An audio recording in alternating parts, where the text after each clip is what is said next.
Hello, gardening friends. Well, it's been a long day of deconstructing this giant wood chip pile, and it's going well.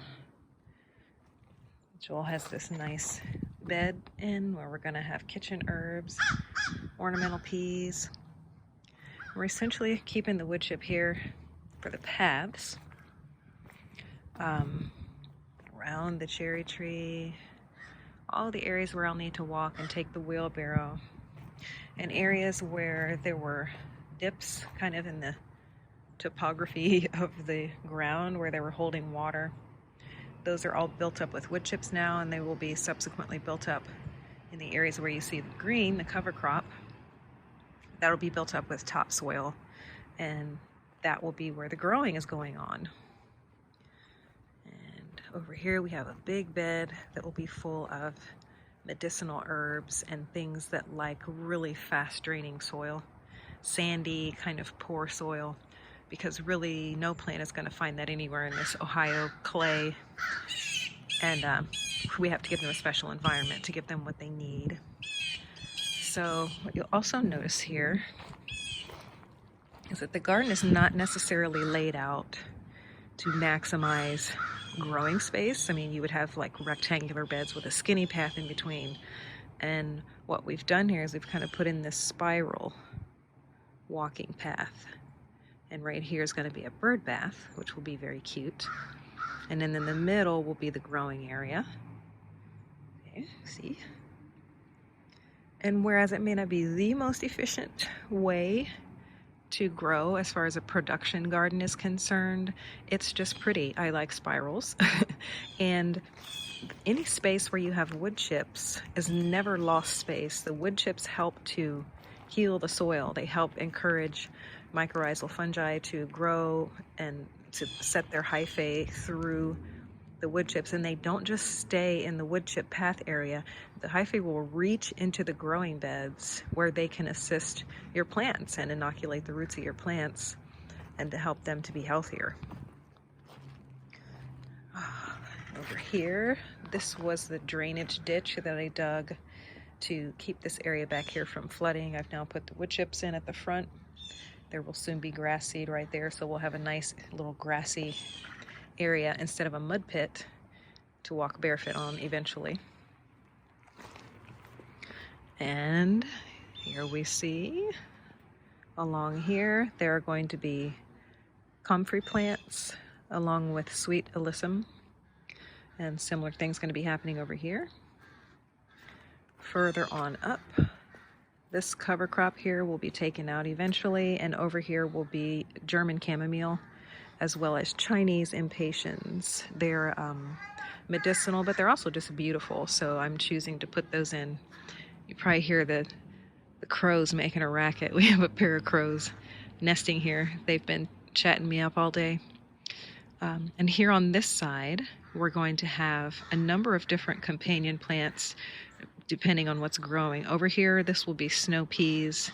There's arugula, purple basil, and around the outside of the snow peas is mizuna, which is a mustard green.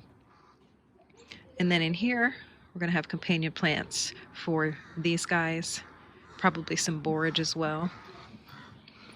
Coming further up to here to the strawberry bed, you see garlic and onions popping up. The mustards will be done eventually, and this will all be borage as well as other companion plants for the strawberries that help the strawberries flavor and help their health. Back here we have blackberry and raspberry canes, and just an area of mulch because it's really hard to turn the wheelbarrow around without stepping on the plants. Let's see if I can get them. Here they are doing their thing.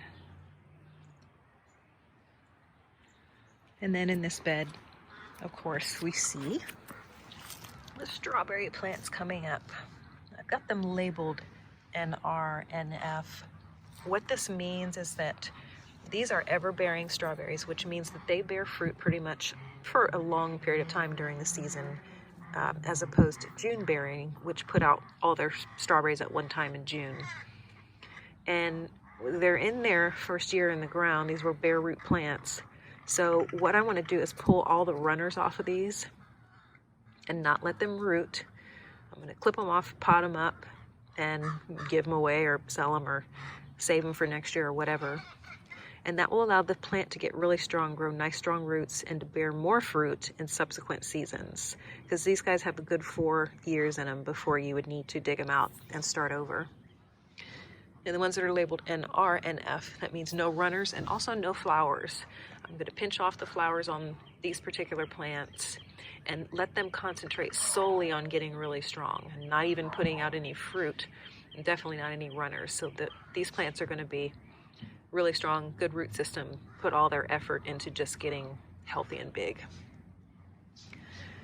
And then I also have some day neutral, which are kind of like an everbearing, but I'm going to harvest the fruit off of them this year and go ahead and let them put runners out, and I'm just going to pot up those runners as well. So that way I'm going to have a really sustainable strawberry bed here that is continually renewing itself with new plants, and they can easily replace the old ones once they get tired after year 4 and you pull them out.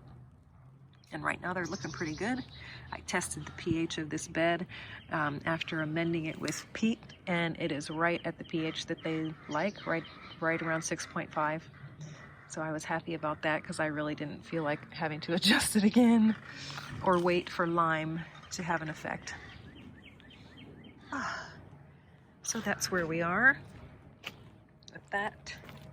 Another thing that I just wanted to cover, this whole area, the problem with the garlic and the shallots kind of being underwater in a low area or compacted soil.